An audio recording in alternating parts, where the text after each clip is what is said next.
আমি মনে করি ডক্টর ইউনূস সাহেব আপনি এ পর্যন্ত যত নিয়ম করছেন তার মধ্যে অন্যতম সংবিধানের নিয়ম করবেন যে এদেশের উন্নয়ন কোনো রাস্তা কিংবা কোনো স্থাপনার কাজে সরাসরি ডাইরেক্ট মানে মনিটরিং করবে সেনাবাহিনী, যে ওখানে কোনো চাঁদাবাজি চলবে না।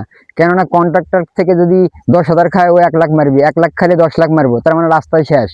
কেননা আগামীতে আরো 5-10 বছর পর হলেও সে রাস্তাটা করতে হবে, তার একটা কাজের গ্যারান্টি থাকে ভালো কাজ করলে। তো এই কাজগুলো যেন কোনো নেতাকর্মী না করে। যদি আমার দলের বিএনপি তারেক রহমান সাহেব উনি অন্যতম জ্ঞানের মানুষ, উনি এমন কোনো নেতাকর্মীকে তার এইগুলো দায়িত্ব দেবেন না যারা কিনা মানে সমস্যা তৈরি করবে।